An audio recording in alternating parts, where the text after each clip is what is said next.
Hello दोस्तों, नमस्कार। Railway मंत्रा YouTube channel में आपका स्वागत है। दोस्तों, आज का वीडियो काफ़ी ज़्यादा इंपॉर्टेंट होने वाला है। आप सबकी डिमांड पे मैं ये वीडियो को बना रहा हूँ और मैं आपको बता दूँ जॉइनिंग का जो प्रोसेस है वो क्या हो रहा है और क्या क्या डॉक्यूमेंट लेके जाना है, कितना हार्ड हो रहा है, कितना टफ ईजी हो रहा है, सब कुछ जानेंगे।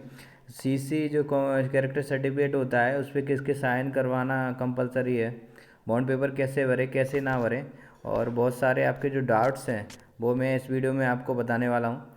जैसे जॉब एक्सटेंशन कैसे लें, अगर आप पहले से किसी जॉब में हो, आपके डॉक्यूमेंट रेडी नहीं है, यानी रेजिग्नेशन लेटर एनओसी आपकी नहीं मिली। और साथ ही साथ जॉइनिंग का जो प्रोसेस है वो कितना टाइम ले रही है, एक दिन 2 दिन।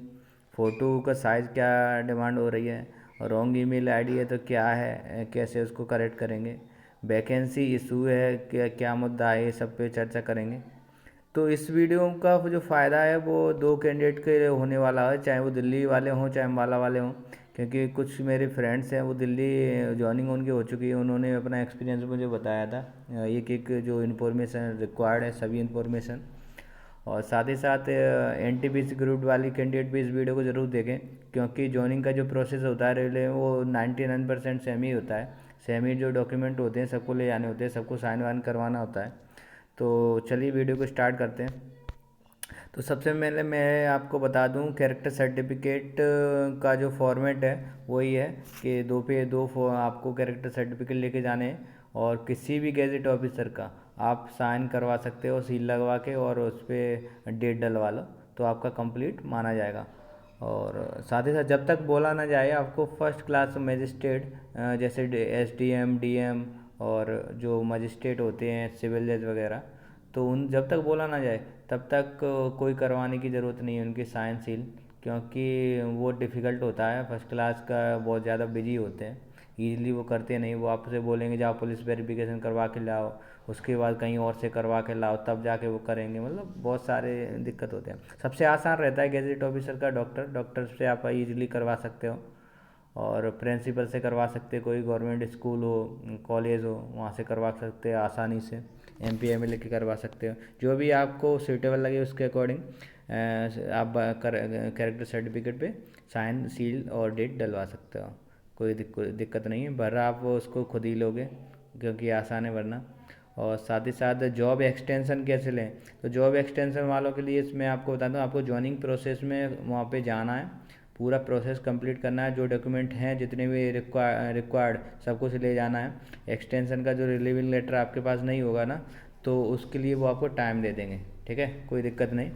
और कितना टाइम देंगे ये तो उनके ऊपर है, किसी को एक हफ्ता भी दे देते हैं, किसी को 15 दिन, क्योंकि आपकी जो ट्रेनिंग है वो उसके अकॉर्डिंग भी रहता है। अगर ट्रेनिंग अगले महीने में, जैसे दिल्ली वालों की ट्रेनिंग 1 महीने पे ज्वाइनिंग पहले ही करवा दी थी, तो उनका टाइम था तो उनको थोड़ा ज़्यादा टाइम दे दिया था, तो 15 दिन 20 दिन दे दिए थे कि रिलीव लेटर लेके आओ। लेकिन अम्बाला वाले 1 हफ्ते से ज़्यादा आपको नहीं देने वाले। ठीक है। और साथ ही साथ बॉन्ड पेपर कैसे बनाए फिल करें, तो को आप 10 रुपये पे भी बनवा सकते हो, 20 50 100 जैसा भी बनवा लो। क्योंकि 10 रुपये मिनिमम लिखा होता है, तो इससे ऊपर जाने पे कोई दिक्कत नहीं होती। साथ ही साथ जितना बॉन्ड पेपर आपको समझ में आ रहा है भर लो, नहीं भरना है तो कोई दिक्कत नहीं। और लेकिन इसमें जो विटनेस है और फर्स्ट पार्टी सेकंड पार्टी ये ज़रूर डाल देना। और इसमें भी कोई अगर विटनेस एक दो में से या कोई उसमें इसका को भी कोई ज़्यादा इशू नहीं है, क्योंकि कोई दिक्कत नहीं है। ठीक है, वो आसान है सब कुछ। तो बॉन्ड पेपर की अब आप टेंशन ना लो।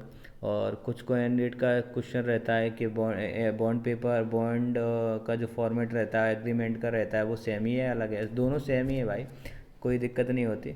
और उसका फॉर्मेट अगर ऊपर नीचे हो जाता है, किसी का 2 पेज का है किसी का 4 पेज का, कोई दिक्कत नहीं होने वाली। आपको नोटरी करवाना कंपलसरी है बॉन्ड पेपर पे। सील साइन जो नोटरी वाला होता है उसी की साइन चलते हैं, गेजेट ऑफिसर की साइन की ज़रूरत नहीं पड़ती। ठीक है। और जो नोटरी वाले बंदा होता है वो सब कुछ आपसे ज़्यादा इंटेलिजेंट होता है, उसका रोज़ का काम होता है, तो आपका बॉन्ड वहीं पे कंप्लीट करवा देगा। और फिर भी कुछ समझ में ना आए तो आप अपने फ्रेंड से पूछ सकते हो, फिर भी समझ में ना आए तो मुझे कमेंट कर सकते हो। जॉइनिंग प्रोसेस में कितना टाइम वहाँ ले रहे हैं, तो दिल्ली वालों के तो 2 दिन पूरा ले लिया था। उसका एक और कारण है कि उनकी जो ट्रेनिंग है वो 1 महीने बाद होनी थी, तो आराम से कर रहे थे, स्टाफ की भी रहती है। इसके बाद जो उनका प्रोसेसिंग करने का टाइम है वो भी फास्ट और स्लो पे डिपेंड करता है। लेकिन अम्बाला में प्रोसेस बहुत फास्ट कर रहे थे। 10:30 बजे से करीब उन्होंने 10 10:30 से स्टार्ट कर दिया था, और 5 5:30 पे उन्होंने सबको फ्री कर दिया था। ठीक है। इसमें क्या होता है, 10 कैंडिडेट को स्टार्टिंग में बुला रहे थे, लेकिन फ्री सबको साथ में ही किया था। बोल दिया था 13 को आना है, और रोज़गार मेला में आपको प्रेजेंट होना है। उसी टाइम पे जो आपका जो फाइनल होता है, अपॉइंटमेंट के लेटर वगैरह जो होता है वो दिया जाता है, और वही लेके आपको ट्रेनिंग पे जाना होता है। उसके बिना आपको ट्रेनिंग पे अलाउ नहीं करेंगे, और आपकी दिक्कत हो सकती है आपको।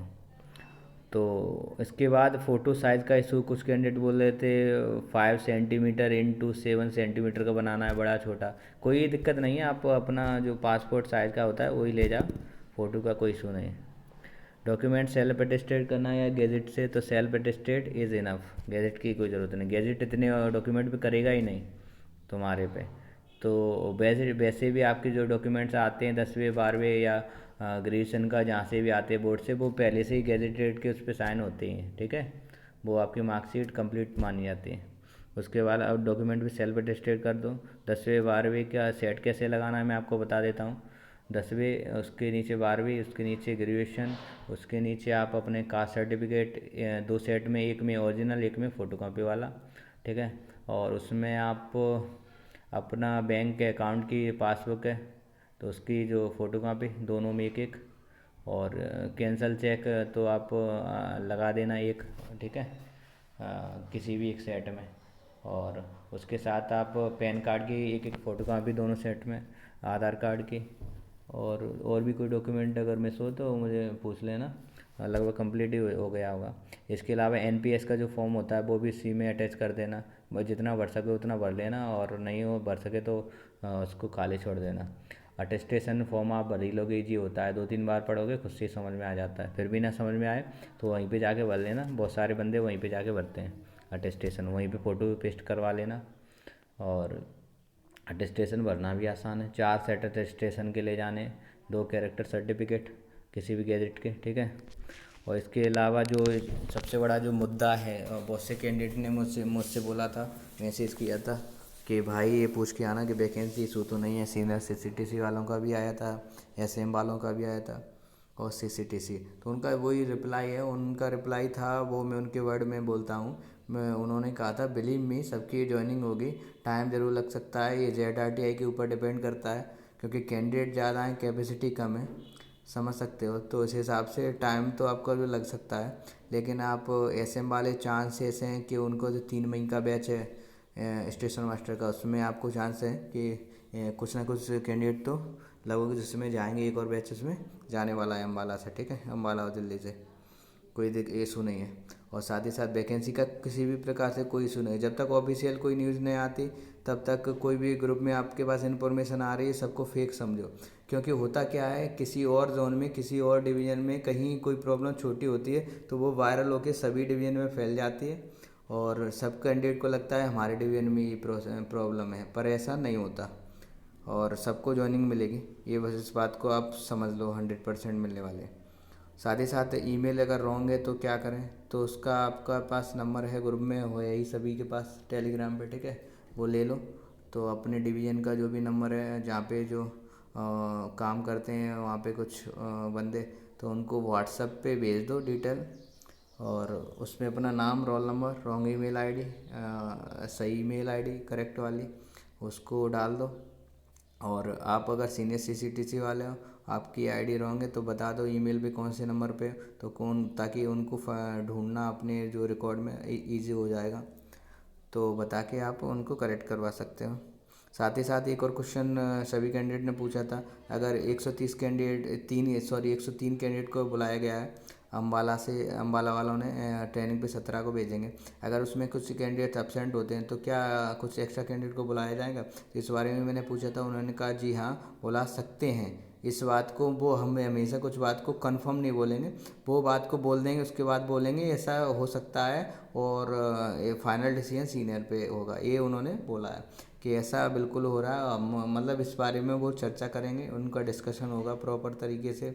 अगर उनके पास टाइम बचेगा तो आपको ज़रूर बुला लेंगे। ठीक है, और टाइम उनके पास नहीं है या उनका कुछ अपना मतलब एज क्या उनका प्रोसेस है, वो डिसीजन फाइनल वो लेंगे। लेकिन उन्होंने बोला है आपके 99% चांस आप समझ सकते हो कि आपको बुलाया जा सकता है, क्योंकि वो भी नहीं चाहेंगे, क्योंकि बहुत बड़ी मुश्किल से तो क्या होता है ZRTI में जो आपका ट्रेनिंग का बैच होता है वहाँ पे कैपेसिटी आपको दी जाती है 103 की, उसमें भी आप कुछ खाली का छोड़ दोगे ना तो और भी कैंडिडेट कैसे उसमें जाएंगे। तो वो कोशिश करेंगे ज़्यादा से ज़्यादा कैंडिडेट उसमें ज्वाइन हो जाएं।